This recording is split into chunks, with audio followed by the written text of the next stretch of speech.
Sublime's impact and rise to stardom is very unique. If you look around now, you'll see people wearing their merch, clothing stores with their merch, and I'm sure if you ask somebody, they've at least heard of them. But how did we get to this point? Starting in the neighborhoods of Long Beach, California, two buddies, Eric Wilson and Bud Gaugh, would grow up playing music together. Wilson's dad was the one to teach Bud how to read and play music. The two would continue their love for music, and when the time high school rolled around, they formed a band with Brian Seidman, naming themselves the Juice Bros. Soon in the later years of high school and into the college years would come along a little old college dropout in the form of Bradley Nowell. Nowell broadened the horizons for Wilson and Gaugh, who really only listened to punk rock. He introduced them to reggae and ska. This didn't work out as well as he thought at first, as they sounded terrible. They stuck together as a trio, and this would be the birth of Sublime.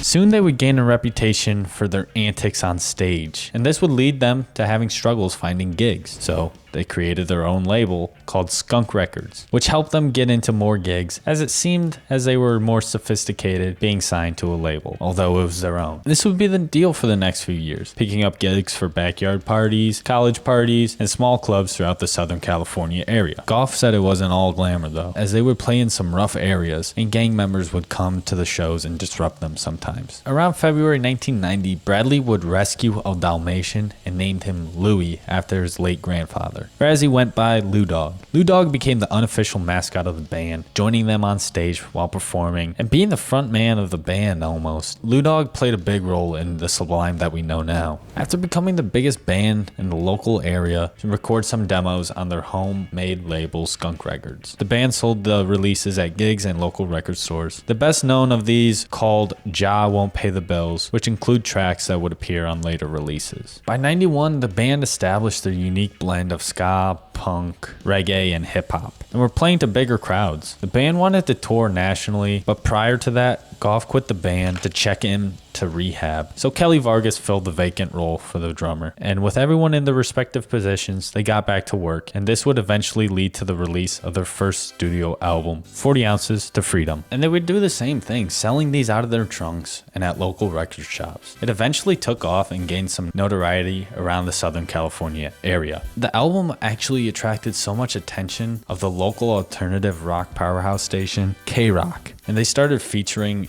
the track off the album, Date, in their regular rotation. The unique blend of different genres shine through on this. Although it had songs that may seem all over the place, the album comes together very cohesively and flows nicely together. But even further than the upbeat sound, there are deep messages in the song. Bad Fish holds an unfortunate foreshadowing, hinting at the fact that Brad struggles with his addiction, as well as Date, which is an anti-rap song by the way, and the disgusting actions men do at times. Success would continue as major labels would start seeking and reaching out to Sublime. The band eventually signed to MCA in 1994. With Gaugh back in the band and 40 Ounces to Freedom being distributed by a major label, the band hit the road and did not look back in 94 and 95. Before they left on tour, however, interest was shown by the band in a big record deal at Path Records, and the band recorded a series of demos in the studios, including a duet with No Doubt singer Gwen Stefani. They didn't end up signing the band, however, and the group ended up with 6 new songs that they were free to release. The band felt that putting out a CD with just 6 songs would be ripping off their fans, so they eventually finished up the recording and recorded 13 more songs, and this came in the form of their second album release, Robin the Hood. Just as unique as the first, it was a bit rougher around the edges, didn't really see much traction. While out on tour, the band gained that reputation that I was hinting at earlier. For just 2 minutes. I know I'm taking it away from you, but I'll give it right back. I really would rather have a beer. Sharing away.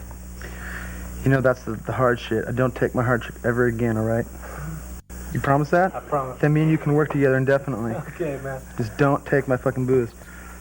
Showing up drunk to the shows, bringing Lou Dog on stage, which would be a problem as he would sometimes bite people, and the shows would either turn into something wildly fun or a drag that just was boring and kind of awkward to watch. Brad struggle through his drunken haze. Regardless, Sublime was asked to co-headliner in the inaugural nationwide Vans Warped Tour in 1995. They turned out to be one of the most popular bands on the tour, but their rambunctious antics and rapid alcohol consumption led to them being kicked out of the tour. Not helping matters, Gaugh was arrested several times during the tour for possession of marijuana. The band insisted on bringing their dogs on stage. They would eventually be put back onto tour because of popular demand, and they finished up the tour without a problem. Around this time too, Brad would introduce his son Jacob into the world in June of 1995. And just a few months later in 96, they were told they needed to make a new album, and they started working on that.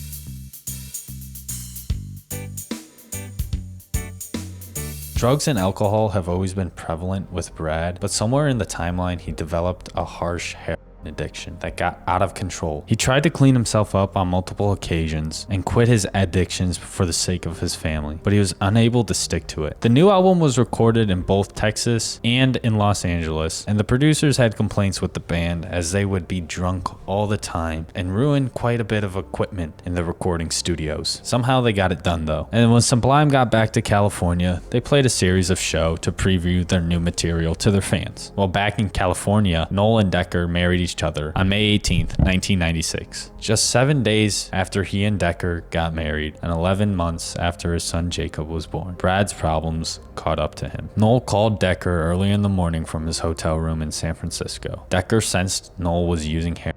When he was asked, he said he wasn't. Later that morning, the band went to wake Nowell to leave and get back on the road. He was found laying on the floor and ultimately succumbed to his addiction. Although his problems were prevalent, it still came as a shock. The duo and the label now had to ask themselves if they wanted to release the self-titled album or just put it on the shelf. With money already being lost, the label was hesitant, but Bud and Eric would give K-Rock the single What I Got, and it would explode. So the label's hand was forced, and in July of 96, the self-titled album came out. This was the most bittersweet moment, as the band reached the pinnacle of their labors, but the man who helped them get there was no longer with them. What's most interesting about this album is that although Sublime had their core fan base, Nowell's death wasn't being pushed out by every news outlet. So this album blew up because of the music and the talent alone. Sublime stayed true to their own unique style on this, blending those elements and influences in their music. It's a more polished 40 ounces to freedom, and it showed, capturing the ears of the mainstream. The duo felt it was only right to stop the band. What's even more sad is that with the newfound success, most of their new fans didn't even know they weren't a band anymore. After the tragic loss, they dumped the ashes of the late singer in the Pacific Ocean, which couldn't be more poetic for the singer who loved surfing too. After the dismemberance of the band, they would go on to do their own thing for a little bit, releasing some remixes and cassettes of old stuff, and going on to form the Long Beach Dub All-Stars, which they did for a few years. And then in 2009, they would get back together and perform under their name, Sublime, with Rome. People had mixed feelings about this, as no one could ever replace Brad, and not to take anything away from Rome. He's a talented artist. It just wasn't the same. But some, on the other hand, enjoyed it as they got to see their favorite band live.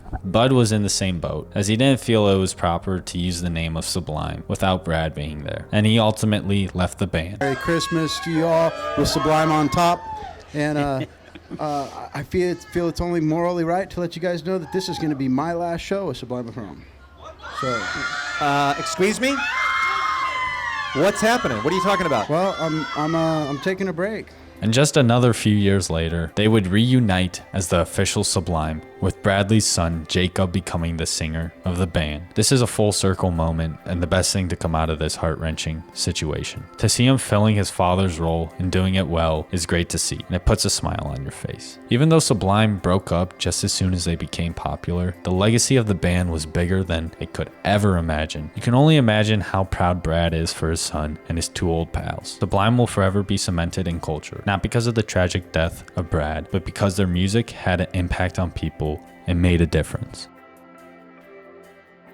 What's up guys, it's Luke. Thank you all for watching. I hope you enjoyed this one. If you want to see more stuff like this, I got one right here. I really appreciate the support from you guys here recently, and I'll keep working at it and doing my best to give you guys the highest quality content I can produce. And I appreciate you all watching. Like and subscribe, and take it easy guys.